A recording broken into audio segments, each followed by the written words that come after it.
So let's talk about the problem we're trying to solve here with this new functionality. Many of you may be aware that GDPR and CCPA require that you have documented purpose in the case of an audit against your data. So what is documented purpose? Well, it's essentially documentation around your assets and your data elements or your columns that describe why you're collecting them and how you're processing them. This is really useful for complying with things like the opt-out clauses of these legislations. For example, omitting certain customer data in your processing pipelines if they've requested to be omitted. So that's the first problem we're going after. It's just kind of this data documentation requirement. And the second is around data discovery. So in order to really power a rich data discovery experience, it's critical that we understand not only the technical context about your data, but also the human context. So kind of the who, what, when, where, and why about the data. And obviously, this is super useful for figuring out which assets to use for a given use case and figuring out which are the most trustworthy, in addition to the ranking signals that Gabe just talked about. Now, we've gone out and we've connected all of our data to DataHub, we can imagine. And what we may have is thousands of different tables in our warehouse. And so what we've seen from even in our customer environments is that this can be very daunting because it's unclear kind of how to start or where to go with your documentation initiative. We all know it's important for these use cases, but it can be very, very overwhelming. Luckily, we already have probably documented some of our data in some place or another. Many folks are using dbt to document their tables and their columns, or other systems where you're kind of establishing that baseline, hopefully in the most upstream place on your warehouse. This is an example of kind of what that dbt doc may look like for you.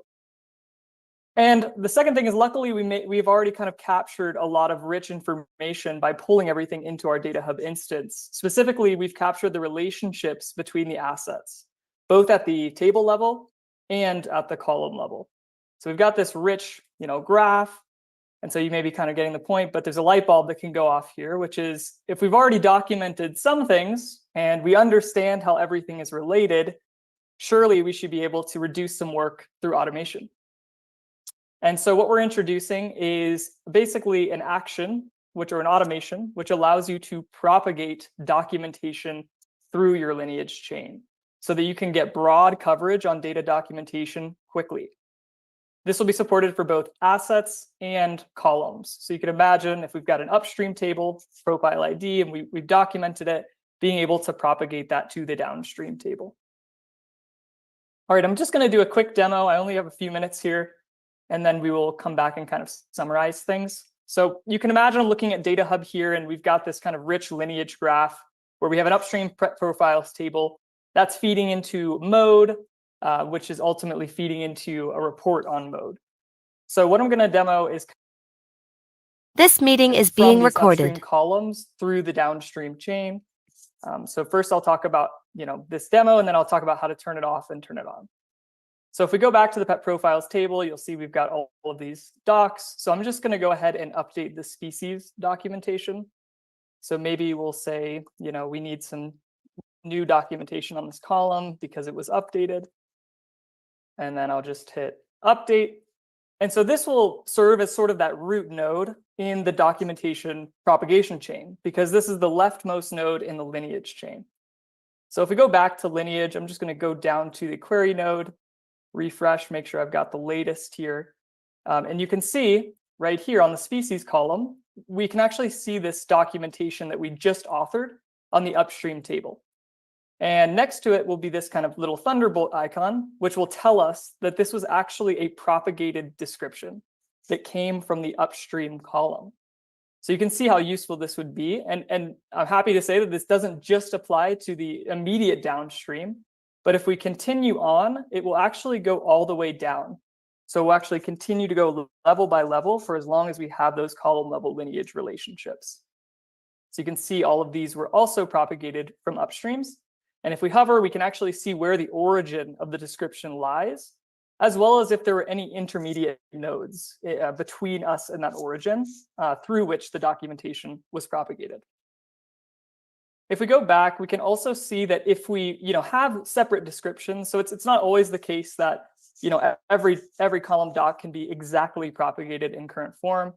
If we have a description that we'd like to provide for this query here independently, we can of course still do that. So when we go to the editor, we'll see that there's a propagated doc coming from the upstream, but of course we can override this. So if you have your own, you'll be able to override that as well, and you can see that the documentation propagation symbol goes away there. All right, so let's now take a look at how we can configure this functionality. If you go into your settings, this is actually going to be under this new features tab under manage, and will be enabled by default. So you can see we've got a section here called documentation propagation, and we can just use this switch if we want to turn off this behavior. So this will completely disallow that behavior of documentation propagation in case you don't want it. This will work for both column level and asset level. I do want to call out that we also support this feature in the Acral managed version of DataHub. And in that version, we've got a little bit more of a robust set of features. For example, you can actually roll back documentation changes in case you've made some mistakes and you want to basically undo what you've propagated across lineage. You can also select to backfill existing documentation. And what this means is we'll scan all your existing tables if you've got existing lineage, and we'll propagate the documentation in a one-time manner when you first boot up. So this is a great way to kind of take your current instance and propagate documentation across it. And then finally, I'll just show you what this looks like in Acral DataHub. So this is actually the Acral DataHub homepage. It's slightly a different form factor. We've got an automations page in Acral DataHub where you can actually create various types of automations, one of which is the documentation propagation automation. We also support things like glossary term propagation and even tag sync back to systems like Snowflake, and we're currently working on BigQuery as well. So with that, I'm going to pop back into the slides and just finish up. I know I'm getting close on time here. Just to recap on what is supported in the open source version of DataHub versus DataHub Cloud. Open source will support column level docs, asset level docs, downstream lineage, and sibling oriented propagation. So this means that documentation will flow across that downstream lineage as I demoed, but also across sibling nodes that are related. So for example, a DBT node that's related to a Snowflake table. It will not include propagation, rollback, or undos, or historical backfilling. And that's kind of the additional richness that you'll get from the DataHub Cloud offering.